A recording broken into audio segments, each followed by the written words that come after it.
saya Nurhaira dengan NIM 4522105. Baik, di sini saya akan memberikan materi kepada teman-teman yaitu etika dan CRS. Apa itu etika? Hak dan kewajiban produsen, hak dan kewajiban konsumen, fundamental etika, hukum dan tanggung jawab bisnis. Baik, sebelum kita ke materi pertama, saya akan memberikan motivasi kepada teman-teman, yaitu mengejar impian itu bukan seperti pesawat, sekali terbang langsung sampai di tujuan. Tidak ada kesuksesan yang instan, semua butuh proses dan usaha yang mahal. Baik, kita melangkah ke materi pertama, yaitu apa itu etika? Etika berasal dari kata ethos, dalam bentuk jamak menjadi eta, yang berarti adat atau kebiasaan. Secara umum, etika mencakup prinsip-prinsip yang mengacu perilaku manusia dalam menentukan apa yang dianggap benar atau salah dalam konteks sosial, budaya, dan individu. Etika dapat dibagi menjadi beberapa aliran seperti etika berdasarkan kewajiban, etika berdasarkan akibat dan akibat kebijakan. Dengan demikian, etika tidak hanya berkaitan dengan aturan, tetapi juga berkembang karakter dan nilai-nilai yang mendasari tindakan kita. Baik, kita akan melangkah ke materi kedua, yaitu hak dan kewajiban produsen. Hak atas pekan, produsen memiliki hak untuk melindungi penemuan dan inovasi mereka melalui paten yang memberikan hak eksklusif untuk memproduksi, menggunakan, atau menjual produk tersebut dalam jangka waktu tertentu. Hak atas merek, produsen berhak mendapatkan dan melindungi merek dagang mereka yang mencakup nama, logo, atau simbol yang membedakan produk mereka dari produk lainnya di pasar. Hak atas kontrak, produsen memiliki hak untuk membuat kontrak dengan pihak lain seperti distributor atau pengecer yang mengatur syarat dan ketentuan penjualan produk mereka, termasuk harga, pengiriman, dan pembayaran. Berikutnya, kewajiban menyediakan produk yang aman. Produsen harus memastikan bahwa produk yang mereka tidak membahayakan kesehatan dan keselamatan konsumen. Konsumen yang menjaga kualitas produk. Produsen harus tanggung jawab dan memproduksi barang dengan kualitas yang konsisten. Kewajiban menyampaikan informasi yang benar. Berikutnya, hak dan kewajiban konsumen. Membayar sesuai harga yang disepakati. Konsumen berhak membayar harga yang disetujui saat transaksi. Ini berarti tidak ada biaya tersembunyi atau penambahan harga yang dapat diinformasikan sebelumnya. Menggunakan produk sesuai instruksi. Konsumen berhak mendapatkan informasi yang jelas tentang cara menggunakan produk ini. Penting memastikan bahwa produk digunakan dengan cara aman dan efektif. Memahami kualitas produk. Konsumen berhak mendapatkan informasi yang akurat mengenai kualitas dan karakteristik produk. Ini membantu mereka membuat keputusan tepat saat membeli. Tidak merugikan produsen. Konsumen juga memiliki tanggung jawab untuk tidak merugikan produsen. Misalnya, dengan tidak melakukan penipuan atau penyalahgunaan produk, sehingga menjaga hubungan yang adil antara konsumen dan produsen. Melaporkan masalah produk. Konsumen berhak untuk melaporkan jika ada masalah atau cacat pada produk yang mereka beli. Selanjutnya, kewajiban konsumen. Membayar sesuai harga. Konsumen harus membeli harga yang telah disepakati saat membeli produk. Menggunakan produk yang benar.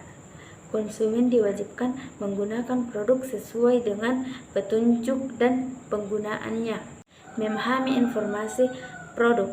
Konsumen perlu memahami informasi yang disediakan mengenai produk, termasuk cara penggunaan, bahan, dan risiko. Menjaga barang yang dibeli konsumen. Tanggung jawab untuk merawat dan menjaga barang yang dibeli agar tetap dalam kondisi baik. Tidak menyalahgunakan produk konsumen. Dilarang menggunakan produk dengan cara yang dapat membahayakan diri sendiri, orang lain, atau merusak produk itu sendiri. Menghormati hak produsen. Harus menghormati hak-hak produsen, termasuk hak atas kekayaan intelektual dan reputasi. Baik, materi berikutnya, fundamental etika. Fundamental etika adalah prinsip-prinsip dasar yang menjadi landasan bagi pelaku yang dianggap baik atau benar dalam kehidupan bermasyarakat. Prinsip-prinsip ini mencakup nilai-nilai universal seperti keadilan, kejujuran, tanggung jawab, dan penghormatan terhadap sesama. Fundamental etika membantu individu dan kelompok dalam mengenali keputusan dan moral etis serta berfungsi sebagai produsen untuk menciptakan harmoni dan kesejahteraan dalam interaksi sosial. Baik, materi berikutnya, hukum dan tanggung jawab sosial bisnis. Hukum bisnis mencakup peraturan dan regulasi yang mengatur kegiatan bisnis.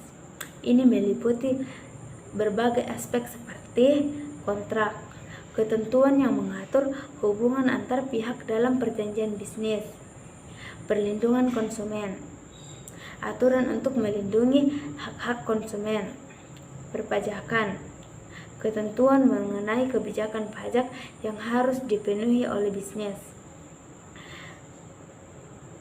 ketenaga kerjaan, hukum dan tanggung jawab sosial bisnis. Hukum bisnis mencakup peraturan dan regulasi yang mengatur kegiatan bisnis.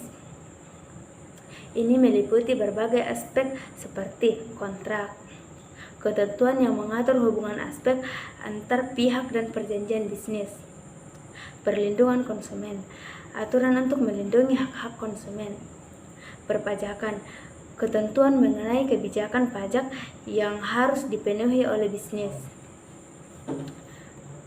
ketenaga kerjaan, hukum yang mengatur hubungan antara pekerja dan perusahaan termasuk upah, jam kerja, dan kondisi kerja. Baik, materi berikutnya, sumber hukum bisnis, yaitu 1. Kitab Undang-Undang Hukum Perdata, Kitab Undang-Undang Hukum Pidana, Kitab Undang-Undang Hukum Dagang, Kitab Undang-Undang Hukum Ekspor Impor. Berikutnya, hukum bisnis.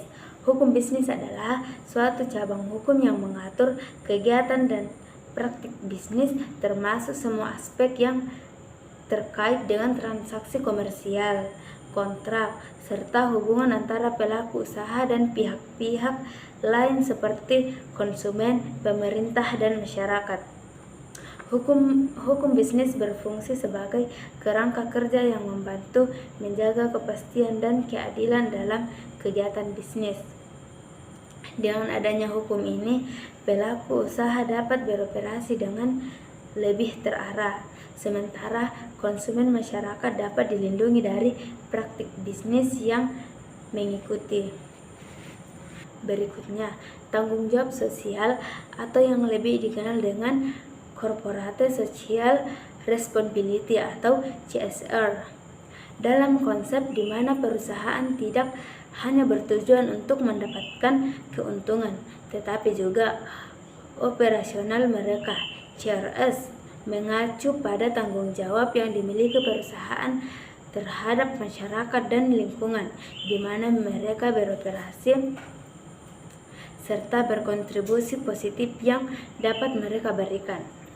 CSR ini merupakan bagian integral dan strategis bisnis yang modern, di mana perusahaan ini diharapkan untuk berkontribusi positif bagi masyarakat dan lingkungan.